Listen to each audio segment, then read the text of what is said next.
మీ అందరికీ తెలుసు మే 5, 2026 నాడు మంచిర్యాలలో జరిగింది రైతు సోదరులకు ఒక మహా విషాదం. ఒకటే నియోజకవర్గంలో ప్రభుత్వం పంటలు కొనకపోతే కొనుగోలు కేంద్రాలలో కాపుగాసి అక్కడే ఉండి ఎక్కడ మా పంట నష్టమవుతుందో అని చెప్పి భయంతోని కదలకుండా ధాన్యాన్ని కాపాడుకునే ప్రయత్నంలో 4 అన్నదాతలు మృత్యువాత పడ్డారు.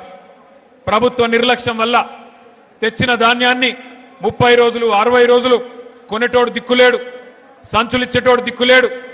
ఈ దిక్కు దివానం లేని ప్రభుత్వంలో అన్నదాతకు మరి దిక్కులేని పరిస్థితి వస్తే ఆ పంటను కాపాడుకునే ప్రయత్నంలో ఆ కొనుగోలు కేంద్రం దగ్గరే కాపుగా చిన్నప్పుడు గోడ కూలింది. గోడ కూలితే 4 రైతులు చనిపోవడం జరిగింది. 4 రైతులు చనిపోతే ప్రధాన ప్రతిపక్ష నాయకులు, ప్రధాన ప్రతిపక్ష పార్టీకి సంబంధించిన బీఆర్ఎస్ పార్టీకి సంబంధించిన నాయకత్వం, మాజీ ఎమ్మెల్యే మా దివాకర్ రావు గారు, మా జీవన్ రెడ్డి గారు, మాజీ మంత్రి గారు 8 గంటలు ధర్నా చేసినా దున్నపోతు మీద వానబడ్డట్టు ప్రభుత్వం నుంచి స్పందన రాలే. చివరికి ఏదో మొక్కుబడిగా ఒప్పుకున్నారు, చూస్తాం చేస్తాం ఒప్పుకున్నారు. కానీ ఈ రోజు వరకు దాదాపు 2.5 నెలలు గడిచిపోయినా స్పందన లేదు. కనీసం మానవత్వం అనే ఒక ఆలోచన కూడా లేదు. మరి ఈ 4 చనిపోయిన తర్వాత, అర్ధాంతరంగా వారి జీవితాలు ముగిసిపోయిన తర్వాత నాకు దివాకర్ రావు గారు, జీవన్ రెడ్డి గారు కలిసి ఫోన్ చేసినారు. అన్నా మరి పార్టీ తరఫున మనమన్నా ఏమన్నా చెప్పాలి, ఎందుకంటే రైతులు ఈ రకంగా ఇబ్బందులు పడతా ఉన్నారు, వారికి అండగా నిలబడాలన్నారు. ఆ రోజు మేము వరంగల్లో ఉన్నాం, రైతు సదస్సు, అక్కడ రైతు సంగ్రామ సదస్సు నిర్వహిస్తా ఉన్నాం. అదే రోజు ఈ బాధాకరమైన సంఘటన జరిగింది. వెంటనే ప్రకటించినాం, కేసీఆర్ గారిని అడిగితే మంచిర్యాల జిల్లాలో జరిగిన ఈ విషాదానికి పార్టీ తరఫున తప్పకుండా మనం అండగా నిలబడదాం, ఒక్కొక్క రైతుకు 5 లక్షల రూపాయలు వెంటనే ప్రకటించండి అని చెప్పి కేసీఆర్ గారు చెప్పినారు. చెబితే ఇవాళ శోకసంద్రంలో ఉన్న రైతు కుటుంబాలకు నేను అడిగిన, ప్రభుత్వం నుంచి ఏమైనా వచ్చిందా అమ్మా అని అడిగిన. బాధ ఎక్కడ అనిపిస్తుంది అంటే 2.5 నెలలు అయిపోయింది. మంచిర్యాలలో ఉన్నది కాంగ్రెస్ ఎమ్మెల్యే, జరిగింది రాష్ట్రంలో ఉన్నది కాంగ్రెస్ ప్రభుత్వం, జరిగింది ఒక విషాదం. ఇప్పుడే రాజకీయ పరమైన హడావుడి లేదు, ఆర్భాటం లేదు, ఏ ఎన్నిక లేదు, కానీ ప్రభుత్వం నుంచి స్పందన లేదు. 4 మాట్లాడుతుంటే ఒక్కొక్కరిది ఒక్కో రకమైన బాధ. వాళ్ళందరూ చెప్పింది ఒకటే మాట. కాకపోతే వాళ్ళ 4 రైతులు చచ్చిపోతే ఒక్క రైతుకు మాత్రమే 5 లక్షలు వచ్చింది ప్రభుత్వం నుంచి. అది కూడా ఎక్కడిది ఆ 5 లక్షలు? కేసీఆర్ గారు పెట్టిన రైతు బీమా నుంచి మాత్రమే 5 లక్షలు ఇచ్చినారు. కానీ మిగతా 3కి 5 లక్షలు కాదు కదా, 5,000 కాదు కదా, 5 పైసలు కూడా ప్రభుత్వం నుంచి సహాయం అందలేదు. ఇంత దుర్మార్గమైన, ఇంత కిరాతకమైన ప్రభుత్వం ఇవాళ రాష్ట్రంలో ఉన్నది. ఒకవైపు యూరియా కష్టాలు, మరొక వైపు కరెంటు కష్టాలు, మరొక వైపు సాగునీటి కోసం తన్లాట. ఇన్ని గండాలు దాటి పంట పండిస్తే మరి రేవంత్ రెడ్డి అనే గండాన్ని మాత్రం రైతులు దాటలేకపోయినారు. ఒకటే రోజు పంటలు కొనక అక్కడే కాపలగాసి చివరికి 4 చచ్చిపోయినా రేవంత్ రెడ్డికి చీమ గుట్టినట్టు కూడా లేదు. ఇవాళ కేసీఆర్ గారి నాయకత్వంలో ఆనాడు 9.5 సంవత్సరాల పాటు బ్రహ్మాండంగా మరి రైతులకు కరెంట్ ఇచ్చి 73,000 కోట్ల రూపాయలు రైతు బంధు రూపంలో ఇచ్చి, నీళ్ళిచ్చి, చెర్లు బాగా చేసి, రైతు బీమా పెట్టి, పంటలు కొని మరి పూర్తి స్థాయిలో పంజాబ్ని తలదన్నే విధంగా తెలంగాణ రైతన్నను భారతదేశంలో నిలబెడితే కేసీఆర్ గారు ఇవాళ రేవంత్ రెడ్డి రాక్షస పాలనలో అష్ట కష్టాలు పడతా ఉన్నారు. పంటలు కొనరు, యూరియా ఇయ్యరు, సంచులు ఇయ్యరు, సుతిలు ఇయ్యరు, పోని పొరపాటున కొంటే మద్దతు ధర ఇయ్యరు, మరి బోనస్ అన్నారు, బోనస్ను బోగస్ చేసినారు.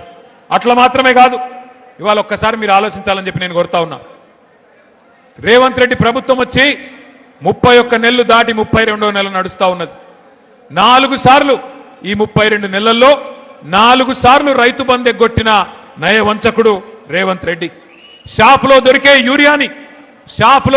యూరియాని కేసీఆర్ ఉన్నప్పుడైతే షాపుకు పోయే అవసరం కూడా లేదు. ఆటో అన్నకో ఆటో తమ్మునికో ఒక ఫోన్ కొడితే పొలం కాడికి వచ్చేది యూరియా. నేను చెప్పేది కరెక్టేనా కాదా? కేసీఆర్ ఉన్నప్పుడు ఒక ఫోన్ కొడితే యూరియా అనేది పొలం కాడికి వస్తుండే. ఇలా షాప్లో ఉండే యూరియాని యాప్లో ఇస్తా అని చెప్పి ఒక యాప్ పెట్టిండు రేవంత్ రెడ్డి. అందుకే కేసీఆర్ గారు చెప్పిన ముందే మోసపోతే గోసపడతాం, ఓటేసేటప్పుడే ఆలోచించుకోవాలని చెప్పిండ్రు. కానీ మంచిర్యాలలో మరి ఏ కారణమైతేనేమి మరి ఆ రోజు కాంగ్రెస్ వస్తే ఏమో జరుగుతుంది ఏమో ఒరుగుతుంది అని మంచిర్యాల రైతన్నలు మరి కాంగ్రెస్ పార్టీకి ఓటేసిన పాపానికి ఇవాళ కాంగ్రెస్ రైతులను కాటేస్తున్నది.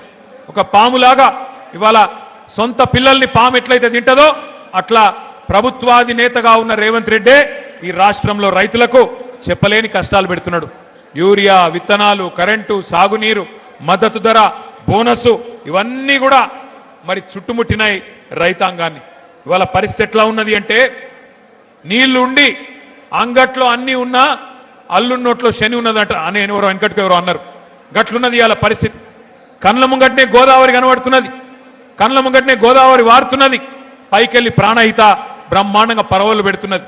అంగట్లో అన్నీ ఉన్నా అల్లుడి నోట్లో శని అన్నట్టు పరిపాలించే పాలకుడికి సోయిలేనితనం వల్ల ఇవాళ కాళేశ్వరం అనే ప్రాజెక్టు కరువుకు పరిష్కారం లాంటి ప్రాజెక్టు కేసీఆర్ గారి కట్టిపోతే దాన్ని ఇవాళ ఇష్టం లేకుండా ఇష్టం లేదు కాబట్టి ఎక్కడ కేసీఆర్ గారికి పేరు వస్తుందేమో అన్న భయంతోని కాళేశ్వరం ప్రాజెక్టులో ఒక్క మేడిగడ్డ బ్యారేజ్లో 2 పిల్లర్లు కుంగితే ఇవాళ మొత్తం కాళేశ్వరమే కూలిపోయిందని చిల్లర ప్రచారం చేస్తా ఉన్నాడు రేవంత్ రెడ్డి.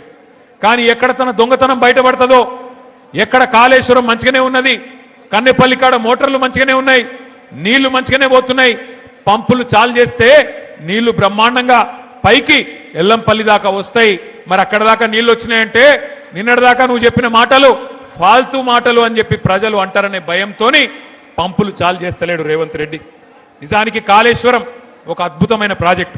మీకు ఒక్క నిమిషం ఇక్కడ మధ్యలో నిలబడ్డలు కులవడం రాయా మీరు ఎందుకు కూర్చోని, ఎందుకయ్యా మీరు అడ్డం అంతా కూర్చొని అప్పుడే కూర్చోండి.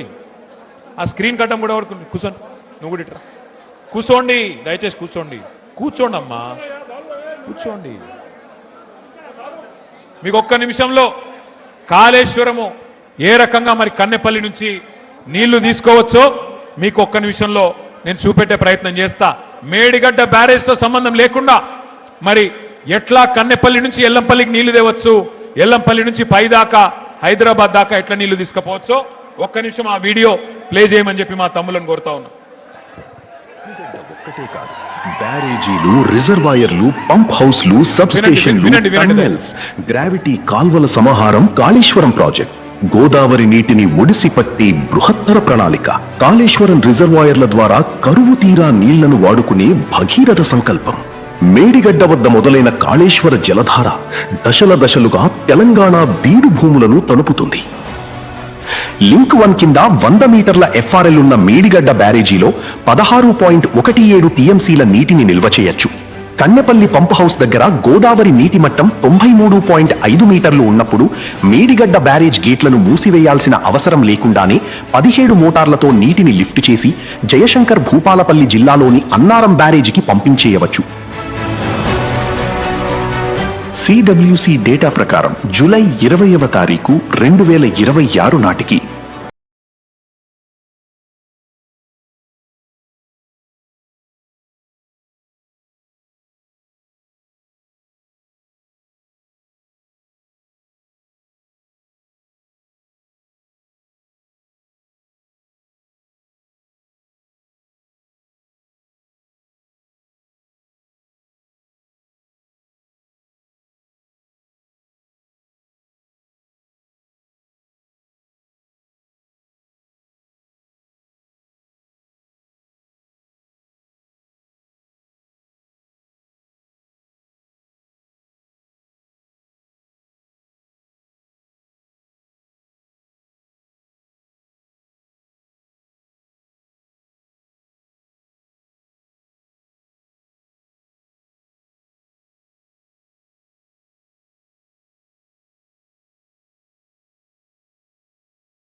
వివిధ రిజర్వాయర్లకు నీటిని తరలించి తెలంగాణ రైతాంగానికి సాగునీరు అందిస్తారు.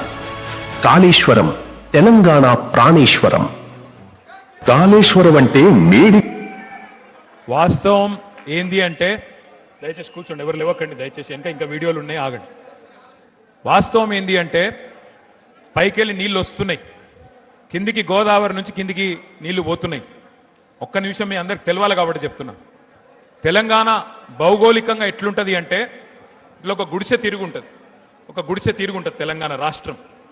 ఒక వరుసకెళ్ళి కిందికెళ్ళి 80 మీటర్ల మీదకెళ్ళి గోదావరి పోతుంది, 80, 90, 100 మీటర్ల మీదకెళ్ళి. ఇంకో వరుసకెళ్ళి ఇంకో దిక్కుకెళ్ళి కృష్ణా నది 120, 130 మీటర్ల మీదకెళ్ళి కృష్ణా నది పోతుంది. ఆడికెళ్ళి పైకి నీళ్లు తీసుకుపోవాలి, ఎందుకంటే భూములన్నీ పైన ఉన్నాయి, నదులు కింద ఉన్నాయి. అందుకోసమే కేసీఆర్ గారు కాళేశ్వరం అనే ప్రాజెక్టును డిజైన్ చేసిండు. మరి కాళేశ్వరం అనే ప్రాజెక్టు యొక్క గొప్పతనం ఏంది అంటే ఇళ్ళకెళ్ళి నీళ్లు 3 రకాలుగా తీసుకోవచ్చు.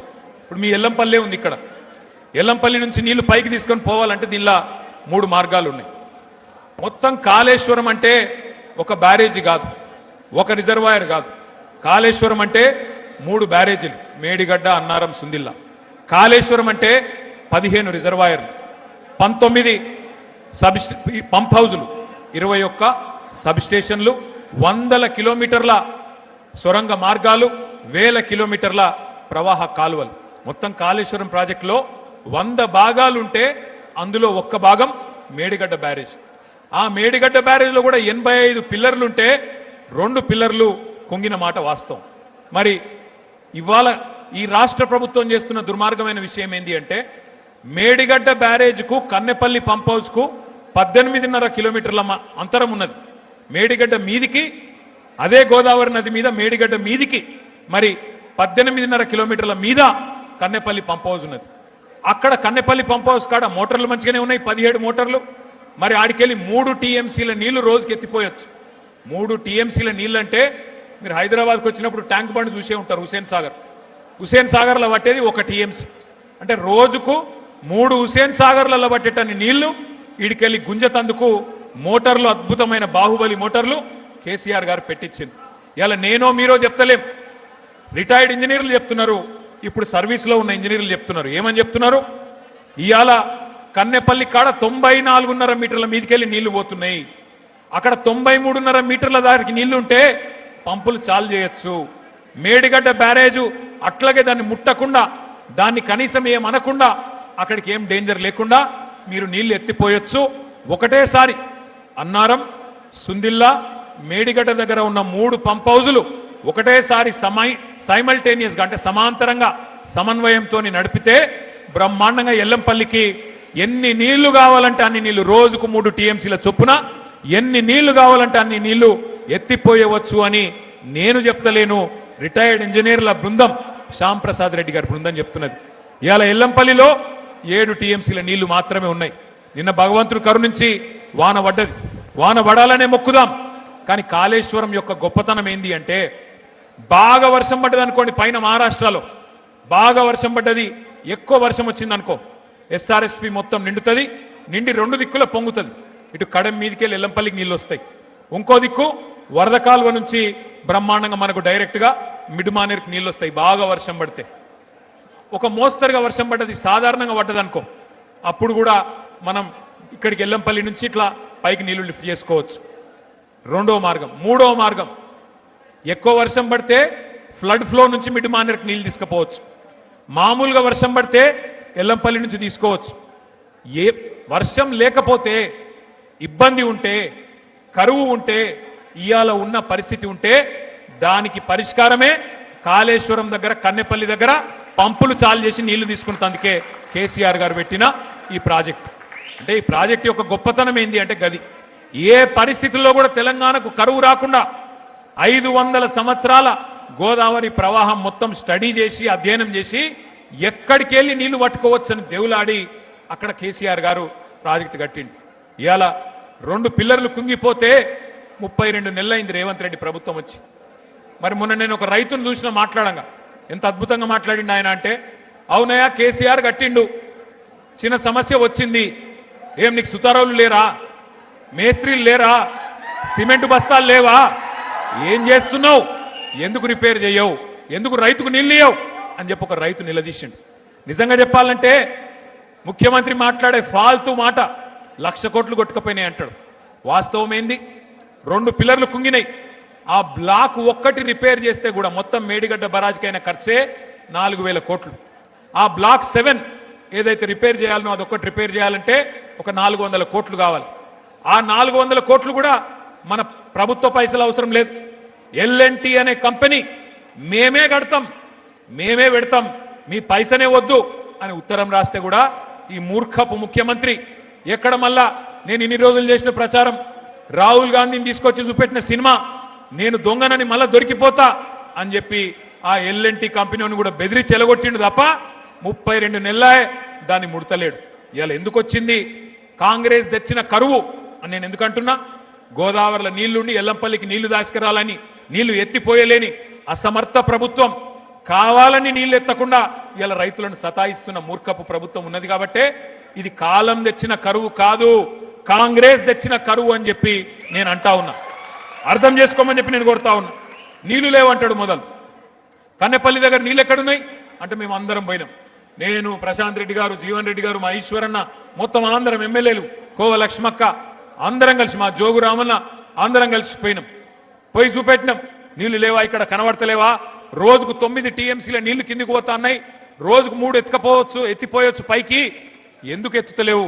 కింద మీ గురువు గారు చంద్రబాబు ఎత్తుతుండు కదా, నీకేం పుట్టింది రోగం అంటే లేదు, ఉలుకు లేదు. ఒక రోజేమో నీళ్లు లేవంటాడు, రెండో రోజేమో ఇంకో కథ పెట్టిండు. వాడెవడో చెప్పిండు ఎన్డీఎస్సీ అని చెప్పిండు, వాడు చెప్పిండు నేను ఎత్తిపోయా అంటాడు. నేను అది కూడా అడిగిన. ఇప్పుడు ఎన్డీఎస్సీ ఎక్కడన్నా చెప్పిందా కన్నెపల్లి కాడ నీళ్లు తీసుకోవద్దని చెప్పిందా? పైన అన్నారం మంచిగానే ఉంది, సుందిల్ల మంచిగానే ఉంది. నీ ప్రభుత్వం వచ్చినాకనే అక్కడ గ్రౌటింగ్ వర్క్ కూడా చేసిండ్రు, 2 బ్యారేజీలు మంచిగానే ఉన్నాయని ఇంజనీర్లు చెప్తున్నారు. ఏం రోగమయ్యా నీకు? కిందికి గలగలా గోదావరి ఏపీకి తరలిపోతున్నది, అక్కడ పట్టిసీమ లిఫ్ట్ నడుస్తూనే ఉన్నది, నీకేం రోగమయ్యా రేవంత్ రెడ్డి అంటే మళ్ళా ఇంకేదో పిచ్చి మాటలు మాట్లాడతాడు. మీరు చూస్తున్నారు ఏం మాట్లాడుతుండో. ఎట్లనయ్యా ముఖ్యమంత్రి గారు, మరి నీళ్ల సంగతి ఏంది? కరువు వచ్చింది కదా అంటే రక్తం జల్లుండ్రి బీఆర్ఎస్ వాళ్ళది, చల్లితే పంటలు వండుతాయి అని మాట్లాడిండు. మా ప్రశాంత్ రెడ్డి అన్నకు తిక్క ఉట్టింది. నిజంగా రక్తం జల్లమంటావా నా కొడక అని చెప్పి, ఇగో తీసుకోరా పోయి రక్తం అని చెప్పి రక్తం కూడా ఇచ్చిండు. రక్తం ఇచ్చి ఇగో తీసుకొని మాకు పొలాలకు నీళ్ళు, రైతులకైతే నీళ్ళు అని చెప్పి మన నాయకులు బయలుదేరితే ఇక ముఖ్యమంత్రికి ఫ్రస్ట్రేషన్ పెరిగిపోయింది. ఆయనకు తెలిసినవి 2 ఓట్లు తిట్లు. అయితే ఓట్లు పెడతాడు, దొంగ ఓట్లు, లేదంటే తిట్లు తిడతాడు, బూతులు తిడతాడు. 32 నెలలే ఏం చేసినామని నేను అడుగుతా ఉన్నా. కేసీఆర్ గారు 10 ఏళ్ల పాటు బ్రహ్మాండంగా నీళ్ళు ఇచ్చిండు. నేను అడుగుతున్నా, ఏమైనా మాట్లాడితే ఒకటే చిల్లర మాట మాట్లాడతాడు. ఏమంటాడు? ఏ జాతి నీది ఏం జాతి? నేను చెప్తున్నా రేవంత్ రెడ్డి, ఏ జాతి కూడా నీకు చెప్పాల్సిన టైం వచ్చింది. ఉద్యమ టైంలో ఉద్యమకారుల మీదికి తుపాకీ ఎక్కుబెట్టిన పోరంబోకు జాతి అయితే మాది కాదు. ఉద్యమకారుల మీదికి తుపాకీ తీసుకొని వచ్చిన పోరంబోకు జాతి అయితే మాది కాదు. వలస పాలకుల సంక నాకుతూ సమైక్యవాదుల సంచులు మోసిన దగుల్బాజ్ ఇదాదైతే మాది కాదు. తెలంగాణ తొలి ప్రభుత్వాన్ని 50 లక్షల రూపాయలతో ఒక ఎమ్మెల్యేను కొనుగోలు చేసి దొరికిపోయిన లుచ్చా జాతి అయితే మాది కాదు. తెలంగాణ సాగునీటి ప్రాజెక్టుల మీద 100ల కొద్ది కేసులు వేసి ఆపాలని చూసిన దివానగాళ్ల బ్యాచ్ అయితే మాది కాదు. అబద్ధాలు, విద్వేషాలు, బూతులతో ప్రజల్ని రెచ్చగొట్టి బతికిన చిల్లర జాతి మాది కాదు. ప్రాజెక్టులను బాంబులతో పేల్చేసే అధమ జాతి మాది కాదు. నీళ్లున్నా, ఇచ్చే వ్యవస్థ ఉన్నా జనాలకు అందించలేని అసమర్థ జాతి కాదు మాది రేవంత్ రెడ్డి. ఉద్యోగాలు అడిగితే ఎండ్రిందాగుమని, బాయిల దుంకుమని, నీళ్లు అడిగితే రక్తం జల్లుకొమ్మని రాక్షస జాతి మాటలు మాట్లాడే జాతి మాది కాదు. అన్ని బాగు చేసి అప్పజెప్పినా ప్రజారంజకంగా పరిపాలించకుండా వానికి వీనికి మూటలు మోసి జనాలను హింసించే రాక్షస నికృష్ట జాతి మాది కాదు. తెలంగాణలో ఉన్నాయి 2 జాతులు. ఒకటి తెలంగాణను ప్రేమించే జాతి, రెండోది రాష్ట్రానికి ద్రోహం చేసే జాతి. ఎవడిది ఏ జాతో తెలంగాణ ప్రజలకు బాగా తెలుసు. ఎవరు తెలంగాణ తెచ్చిండ్రో, ఎవరు తెలంగాణను ఇవాళ వంచిస్తున్నాడో, ఎవడు తెలంగాణకు అన్యాయం చేస్తున్నాడో అందరికీ తెలుసు. నేను ఒక్క మాట దయచేసి మీరు ఆలోచించాలని చెప్పి నేను కోరుతా ఉన్నా. ఈయనకు బుద్ధి వస్తలేదు రేవంత్ రెడ్డికి. ఇవాళ రైతులు చచ్చిపోయినా మంచిర్యాల జిల్లాలో సోయి లేదు. రైతులు రోడ్లెక్కి ధర్నా చేసినా పంటలు కొనుమని బుద్ధి లేదు. ఆయనకు తెలివి రాదు. అట్లాగే ఇవాళ చివరికి సూర్యాపేట జిల్లాలో గిరిజన రైతులు రక్తం జల్లిండ్రు పోయి. రేవంత్ రెడ్డి చెప్తుండు కదా, పంట పొలాల మీద రక్తం జల్లుమంటుండు కదా, మేము రక్తం జల్లుతామని రక్తం జల్లితే కూడా ఈ ముఖ్యమంత్రి మనసు కరుగుతలేదు. అట్లాంటి పరిస్థితి ఇవాళ రాష్ట్రంలో ఉన్నది. 4 సార్లు రైతు బంధు ఎగ్గొట్టిండి, ఇప్పటికి 4 సార్లు. ఒక్కసారి దయచేసి నేను మీకు గుర్తు చేయదలుచుకున్నా. ఆ రోజు ఏం చెప్పిండు రాహుల్ గాంధీ అంటే, ఆయన వచ్చిండు వరంగల్కు, వచ్చి ఏం డైలాగులు కొట్టిండు, మా కాంగ్రెస్ గుద్దుండ్రి మంచిర్యాలోళ్ళు, మీకు ఇది చేస్తాం అది చేస్తాం అని రైతులకు ఏమేం కళ్ళబొల్లి కబుర్లు చెప్పిండో ఒక్కసారి మీరు చూడాలని చెప్పి కొడతా ఉన్నా, ఆ వీడియో ప్లే చేయాలని చెప్పి మనోళ్ళని కొడతా ఉన్నాం.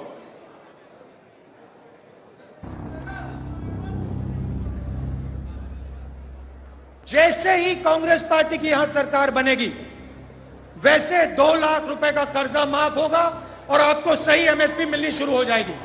15,000 रुपए प्रति एकड़ डायरेक्ट बेनिफिट हम किसानों को देने जा रहे हैं। यह सिर्फ एक डिक्लेरेशन नहीं है, यह किसानों के लिए कांग्रेस पार्टी की गारंटी है। यह खोखले शब्द नहीं है। पैडी को हम 2,500 रुपए में खरीदेंगे। పండించిన వరి పంటకి కనీస మద్దతు ధర అదనంగా బోనస్ ప్రకటించి 2,500 రూపాయల వరకు క్వింటల్ కి వరి ధాన్య కొనుగోలు చేస్తాం.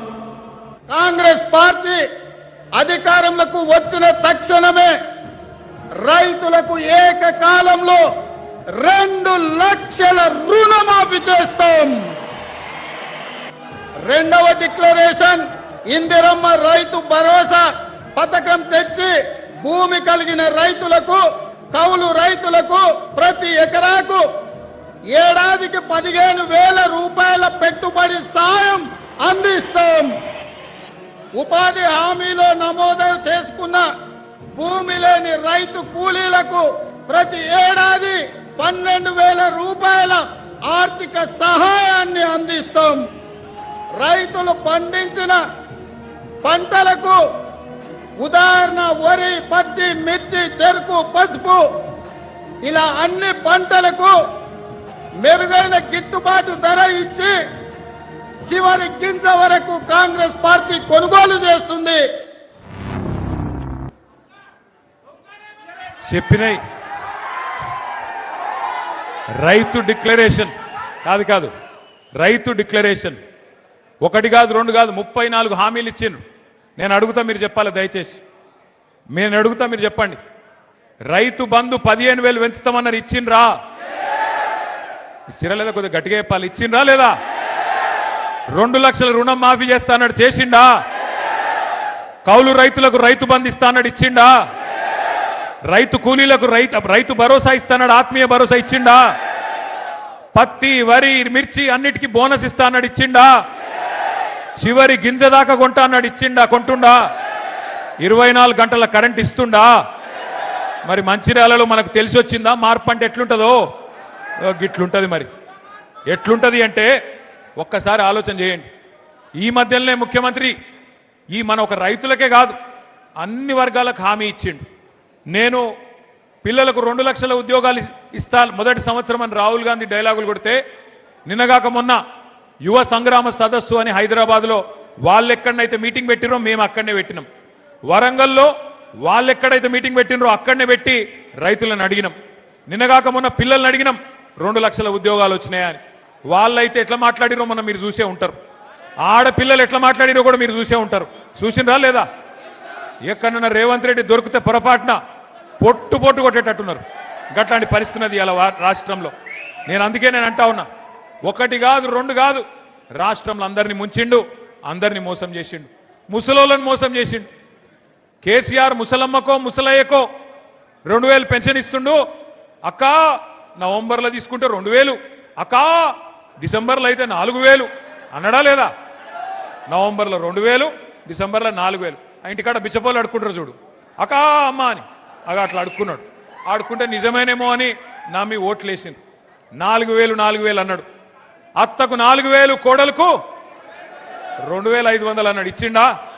ఇప్పుడు అత్తకోడల పంచాయతీలు చాలైనాయి. 4,000, 2,500 గురించి. అట్లాంటి పరిస్థితి.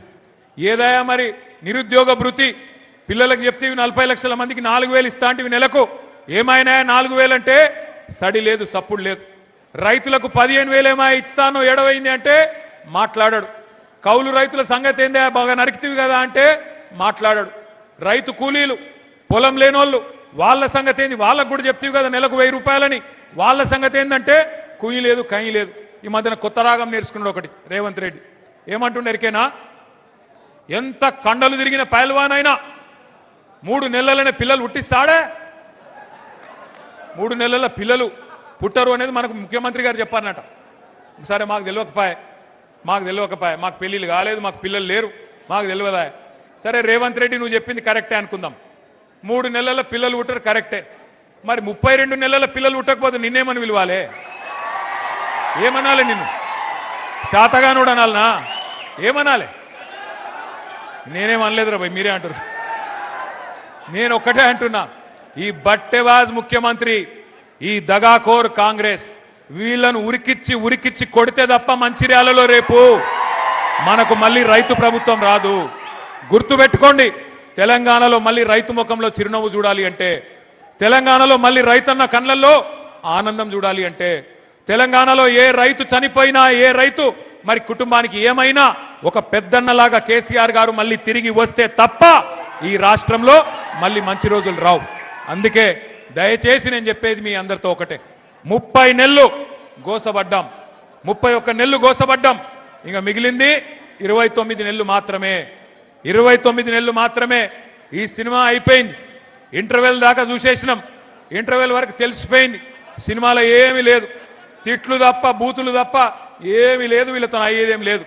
సెకండ్ హాఫ్లో కూడా ఇంటర్వెల్ అయిపోయినాక సెకండ్ హాఫ్ ఉంటుంది కదా, అందులో కూడా వీళ్ళతో ఏమి కాదు, ఊదు గాలది పీరి లేవది. ఎందుకంటే వీళ్ళతో ఏమి కాదు, వీళ్ళకి చేత కాదు, గివే తిట్లు లేదంటే ఒక 4 కేసులు పెడతారు. మీ ఎమ్మెల్యే కేసులు పెట్టుడు తెలుసు, రేవంత్ రెడ్డి కూడా గదే తెలుసు. కేసులు పెట్టాలి, పోలీసులను అడ్డం పెట్టుకోవాలి, ఎన్ని రోజులు బతుకుతావు అట్లా? అందుకే నేను అంటున్నా, ఇన్ని రోజులు కష్టపడ్డా మా తమ్ముళ్లకు చెల్లెళ్లకు నేను ఒక్కటే మాటిస్తున్నా, మంచిర్యాలలో మిమ్మల్ని ఎవడెవడైతే సతాయిస్తుండో పేర్లు రాసి పెట్టుకోండి, పేర్లు రాసి పెట్టుకోండి. ఎవరిని వదిలిపెట్టే సమస్యనే లేదు, ఏ ఒక్కరిని కూడా వదిలిపెట్టే సమస్య లేదు. నేను కేసీఆర్ గారి లాగా మంచోని కాదు, నేను అంత మంచోని అయితే కాదు. రేపు గ్యారంటీ నేను చెప్తున్నా, మీకు గ్యారంటీ నేను చెప్తున్నా, ఇంకొక 28 నెలల తర్వాత తిరిగి కేసీఆర్ గారు ఈ రాష్ట్రానికి ముఖ్యమంత్రి అయి తీరుతారు. 600 అయినా తెలంగాణ ప్రజల ఆశీర్వాదంతో మళ్ళీ తెలంగాణ తెచ్చిన నాయకుడే ఈ రాష్ట్రానికి నాయకత్వం వహిస్తాడు. ఆ రోజు ఈ రోజు ఎవరైతే తోకలూపుతున్నారో అధికారులు వాళ్ళకి నేను చెప్తున్నా, ముఖ్యంగా పోలీసు వాళ్ళు, డ్యూటీ చేయండి కానీ అతి చేయకండి. ఎవరెవరు అతి చేస్తుండ్రో గుర్తు పెట్టుకుంటాం, మిత్తితో సహా. నువ్వు రిటైర్ అయిపోయినా మిత్తితో సహా తీసుకొచ్చే బాధ్యత నాది, మిత్తితో సహా తిరిగిచ్చే బాధ్యత నాది. ఒకవేళ మేము రిటైర్ అయిపోతున్నాం లేదా మేము పారిపోతామంటే 7 సముద్రాల అవతల దాక్కున్నా గుంజుకొచ్చి ప్రజల ముంగట నిలబెట్టే బాధ్యత నాది. దయచేసి నేను కోరుతా ఉన్నా, ఈ దుర్మార్గ రాక్షస ప్రభుత్వానికి అండగా నిలబడకండి, కరెక్ట్ కాదు. ఇవాళ ఉండే ఎమ్మెల్యే ఇవాళ ఉంటాడు, రేపు పోతాడు, కానీ ప్రజలు ఇక్కడనే ఉంటారు, రైతులు ఇక్కడనే ఉంటారు, మా తమ్ముళ్ళు ఇక్కడనే ఉంటారు. పోరాటం ఒడిచిపోదు.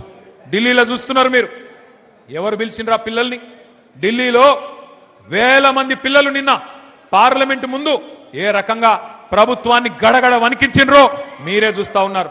తెలంగాణను తిరిగి రెచ్చగొడితే ఉద్యమ సమయంలో ఎట్లయితే ఉడికిపోయిందో ఈ కాంగ్రెస్ ను బీజేపీని తరిమి కొట్టేదాకా మళ్ళీ కేసీఆర్ గారి నాయకత్వంలో ఉడుకు నెత్తురుతో ఉన్న మా తమ్ముళ్ళు, రక్తం సలసల మరుగుతున్న మా రైతులు తిరగబడితే ఒక్క నాయకుడు, ఒక్క ఎమ్మెల్యే, ఒక్క ఎమ్మెల్సీ కూడా మీరు ఊళ్ళల్లో తిరగలేరనే మాట కూడా నేను హెచ్చరిస్తూ, ఇకనైనా మంచిర్యాల ఎమ్మెల్యే గారు కూడా తన వరుస మార్చుకోవాలి, పద్ధతి మార్చుకోవాలి. ప్రజలకిచ్చిన హామీలు నిలబెట్టు, 6 గ్యారెంటీల గురించి మాట్లాడు, 420 హామీల గురించి చెప్పు. ఎస్సీలు, ఎస్టీలు, బీసీలు అడుగుతున్నారు నిన్ను, ఏమాయ మీరు ఇచ్చిన హామీలు, ఏమాయ నువ్వు చెప్పిన 420 హామీలు? పోయి మీ ముఖ్యమంత్రిని పట్టుకో, ఈ పని చేయి అని ప్రజల కోసం మంచి చేయించే ప్రయత్నం చేయించు. అంతేగాని బీఆర్ఎస్ నాయకులను శోభబెట్టే ప్రయత్నం చేస్తే వదిలిపెట్టమని చెప్పి మళ్ళొక్కసారి విజ్ఞప్తి చేస్తూ, ఈరోజు మరణించిన తనుగుల నాగరాజు గారు, తనుగుల అభిరామ్, గుండారపు వెంకటేష్, నెలికి లచ్చన్న వారి కుటుంబాలకు ఇవాళ కేసీఆర్ గారు అండగా ఉన్నందుకు ఒకసారి గట్టిగా కేసీఆర్ గారికి చప్పట్లతో మనందరం అభినందనలు చెప్దాం. తప్పకుండా భవిష్యత్తులో ఏ కార్యకర్త కష్టం వచ్చినా అండగా ఉంటామని మళ్ళొక్కసారి తెలియజేస్తూ జై తెలంగాణ. కేసీఆర్ గారి నాయకత్వం, కేసీఆర్ గారి నాయకత్వం. Thank you.